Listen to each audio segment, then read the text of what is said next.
우리가 읽은 이 신명기 9장의 내용에서는 이스라엘 백성들의 그 지나온 세월 동안 하나님 앞에 어떻게 그들이 하나님 앞에 대하여 왔는가 하는 것에 대해서 이야기하는데, 한마디로 말하면 목이 곧은 백성이다 이렇게 표현하고 있습니다.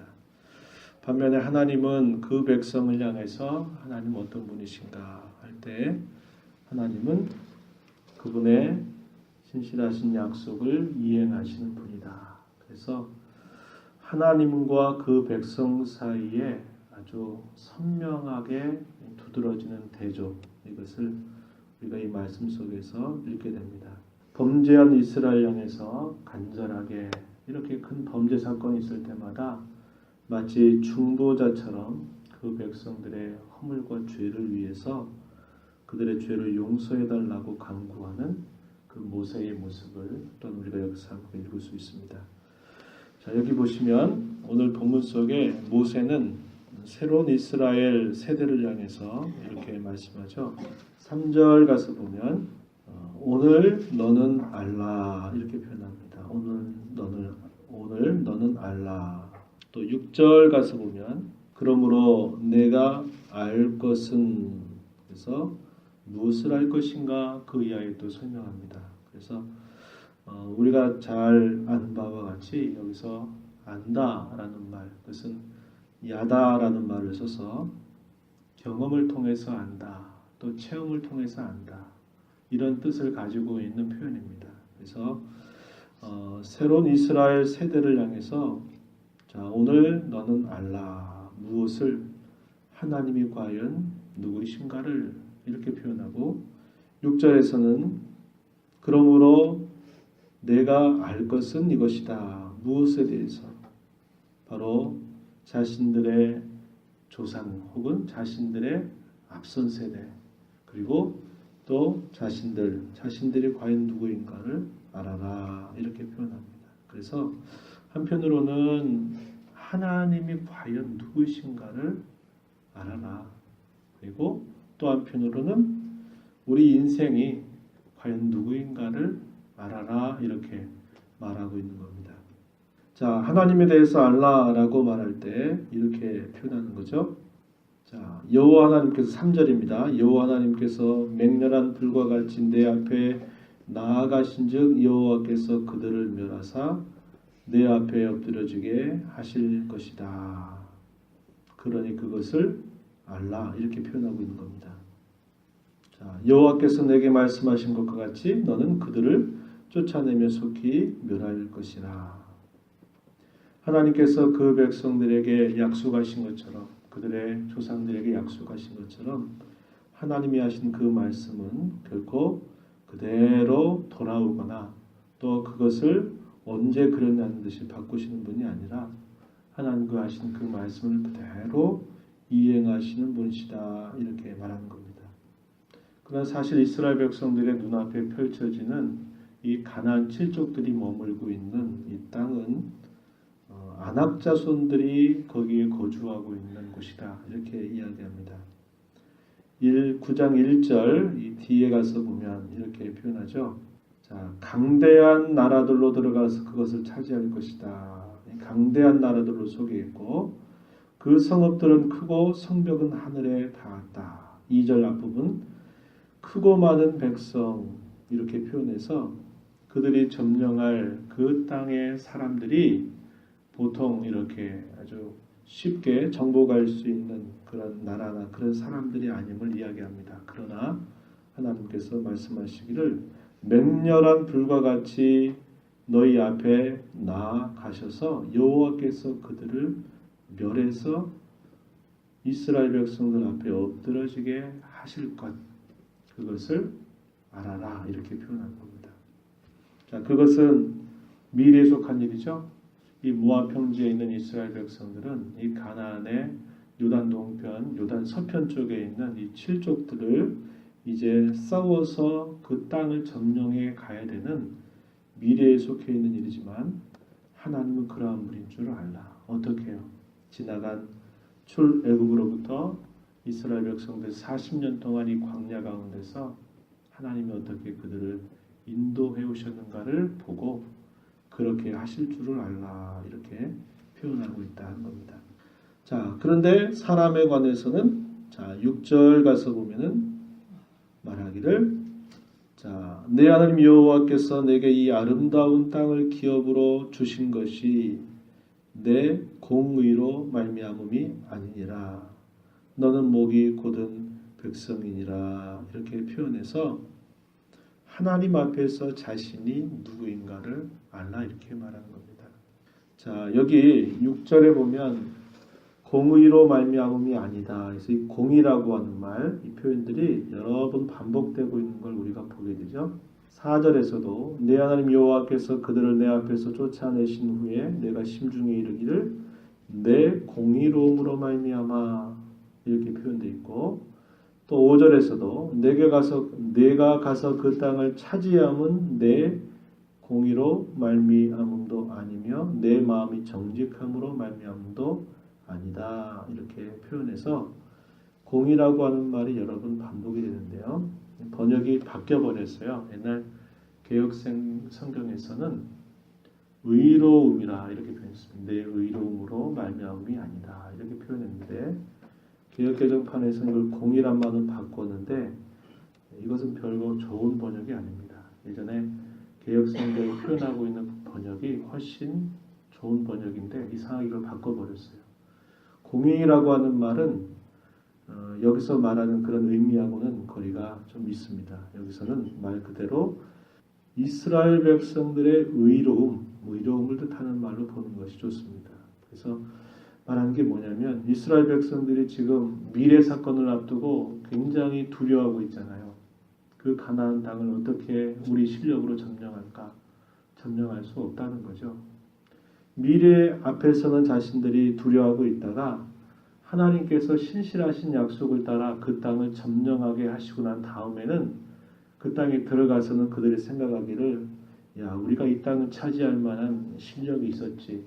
우리가 하나님 앞에서 의로운 백성이 아니겠어 하면서 그 모든 것이 하나님이 그들에게 해주신 것임에도 불구하고 마치 자신들이 무엇인가 한 양 그것을 우쭐해하고 교만한 태도를 갖지 말라라고 이야기하는 겁니다. 이게 이스라엘 백성들이 늘 자신들에 관해서 갖는 그런 모습이에요.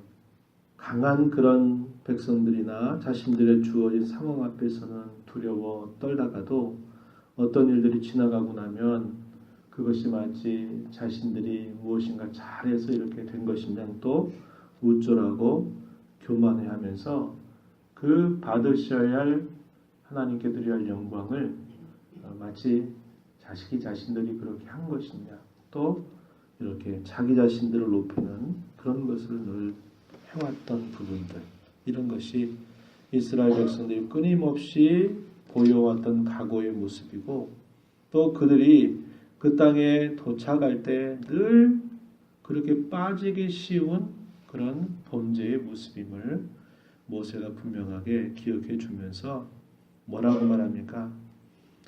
대적자들 앞에서는 두려워하지 말고 강해라. 그리고 하나님 앞에서는 언제든지 겸손하도록 해라. 그리고 하나님께서 베푸신 그의 은혜를 따라서 하나님께 찬송하고 하나님께 감사해라. 이것이 이스라엘 백성들을 향해서 모세가 간곡하게 그들에게 권면하는 그런 내용들이 되고 있음을 봅니다. 그러한 자세는 우리가 이 땅을 살아가면서도 가져야 될 일들이죠.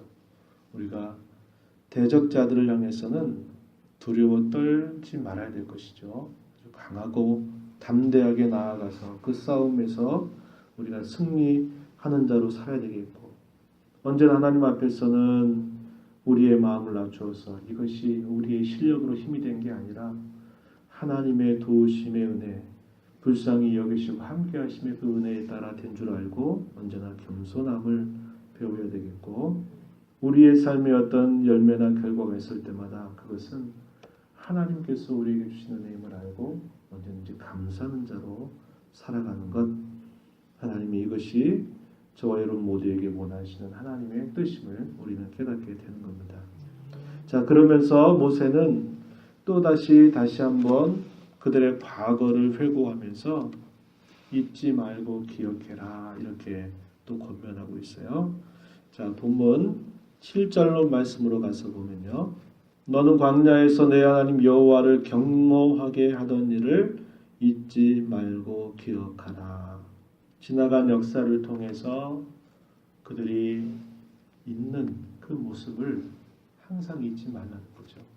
과거에 지나왔던 그런 삶을 돌아보면서 그것을 교훈 삼아서 절대로 잊어서는 안 된다라고 이야기하는데, 어떻게 보면 좋은 기억이 아니고 하나님 앞에 늘 반역했던 그런 범죄의 사실들을 잊지 말라라고 이렇게 말하는 겁니다.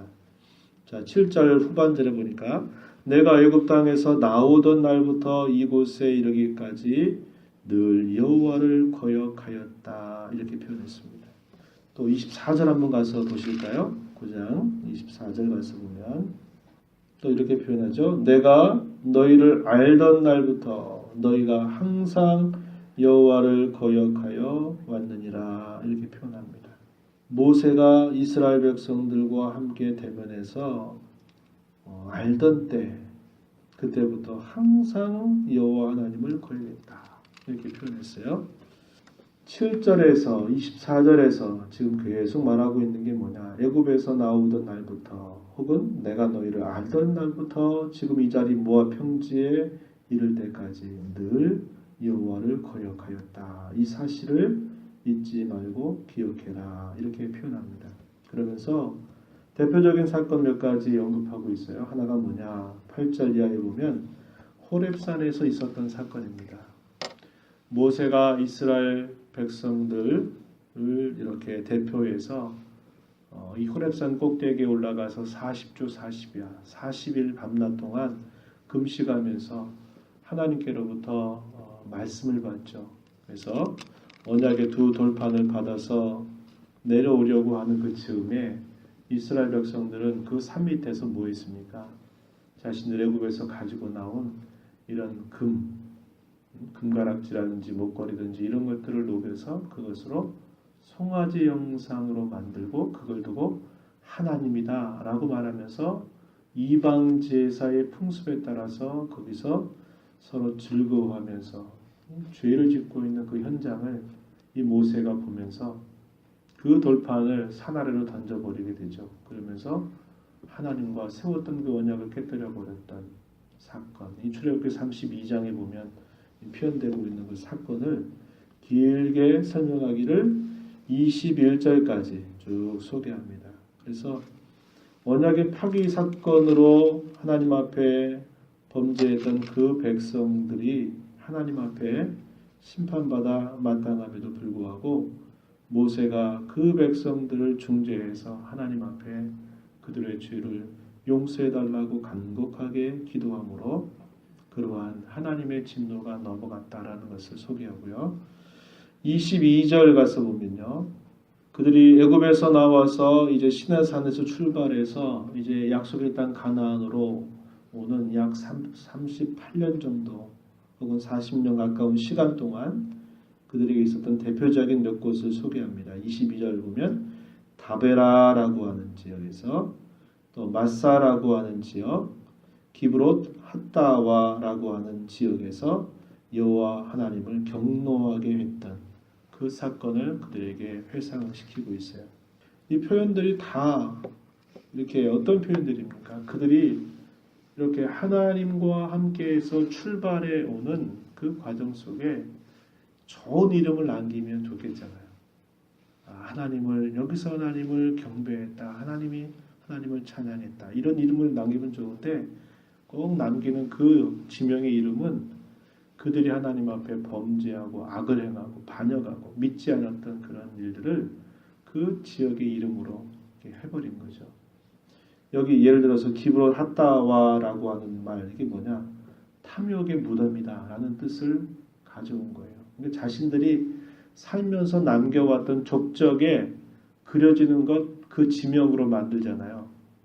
그래서 하나님 앞에 좋은 어떤 일들을 남겨서 그 지명으로 만들면 좋은데 그들이 지나온 걸음은 다 하나님 앞에 범죄했던 그 사건을 잊지 않게 하시려고 하나님이 그 지명의 이름을 그들의 실수와 범죄 일들을 표현하는 이름으로 그대로 표현하게 하셨다 이 말이죠. 여호와를 경노케 했다 이렇게 표현하고 23절에서는 또 어디를 소개합니까?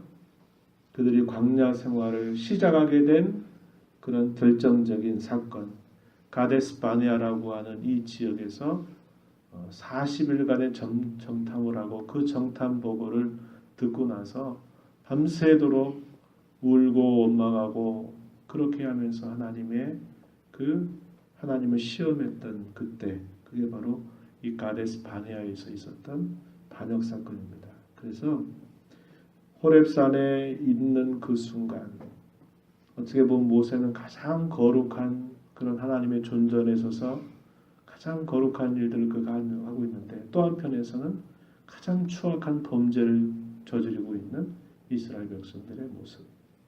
그래서 이런 호렙산에 있었던 그 사건, 그들이 광야의 길을 걸으면서 있었던 그런 사건들을 말하면서 이것을 봐라. 이게 바로 애굽에서부터 여태까지 오는 동안 하나님 앞에 늘 반응했던 이런 사건들이다라고 이렇게 이야기하고 있는 겁니다. 그럴 때마다 모세는 또 어떻게 합니까? 여기 25절부터 29절에서 내용에서도 보면 하나님께서 이 백성을 주의 백성 주의 기업으로 삼으셨으니 하나님 불쌍히 여겨달라고 용서해달라고 간구하는 모세의 모습이 나타납니다. 하나님의 구원의 사건의 근거에서 하나님의 성품의 호소에서 하나님께서 그 백성들 그 조상들과 세우신 그 하나님의 언약의 호소에서 그 백성의 죄를 용서해달라고 간구하는 모세의 그런 간구의 내용들이 여기 이하에서 표현되고 있음을 우리가 보게 되는 겁니다. 지나간 과거를 잘 기억하는 것 그것은 우리에게 대단히 필요한 일입니다. 그것을 되새기지 못하면 우리가 지금 어디에 서 있는지를 알지 못하고 내가 누구인가를 발견하지 못하게 돼요. 우리의 지나온 인상 속에서도 얼마나 많이 하나님의 마음을 아프게 해드리고 하나님의 뜻을 따라 살지 못하는 순간들이 얼마나 많이 있었습니까? 그럼에도 불구하고 하나님께서 우리 주 예수 그리스도의 중보를 통하여서 우리 이제까지도 용서하시는 그 사랑을 알고 언제나 하나님 앞에 겸손함과 또 언제든지 우리에게 하신 모든 일 때문에 하나님을 높이고 자랑하고 또 지나간 과거의 실수를 우리 살아가는 삶 속에서 다시 반복하지 않으려고 하는 자세를 가지고 살아가는 삶 이것이 우리 모두가 힘써야 될 본분임을 기억하면서 또 이하로 우리 남은 생애 동안 이러한 삶을 잘 살아가는 우리 모두가 되기를 진심으로 바랍니다. 전도와 선교를 위해서 늘 기도해 주시기 바랍니다. 수요일마다 전도하는 일, 선교사님들과 또 선교사의 자녀들을 위해서 우리 함께 기도하고 있는데요. 그분들을 위해서 함께 기도해 주시고 전도 대상자를 품고 있는 우리 태신자들을 위해서도 간절하게 기도해 주시기 바랍니다. 하나님 아버지 감사합니다. 오늘도 저희들을 주께로 인도해 주셔서 저희들에게 주시는 주의 말씀을 통하여 하나님이 저희에게 누구이신가를 반드시 기억해라. 하나님 앞에서 우리 인생이 얼마나 연약하고 초라하고 보잘것없는 자인가를 언제나 기억하고 언제나 겸손함과 근신함으로 살아가야 할 자임을 잊지 말라 하는 그런 말씀을 읽습니다. 아버지 하나님, 우리의 지나온 삶 속에 얼마나 하나님 앞에 범죄하고 하나님 마음을 아프게 해드렸는지 모르구나. 저희들을 한량없이 저희들을 품어주시고 용서하시는 귀한 사랑을 베푸신 줄을 기억하고 저희의 지나가는 그러한 걸음의 교훈들을 거울 삼아 저희들이 가는 우리의 신앙의 걸음을 바르게 세워서 하나님을 사랑하고 하나님을 잘 섬겨가는 저희 모두가 되도록 인도하여 주시옵소서. 주의 보좌 앞에 나와 간구하는 모든 심령들의 마음의 소원을 아시고 이 시간도 주께서 만나 주시기를 간절히 비옵고 예수님 이름으로 기도하옵나이다. 아멘.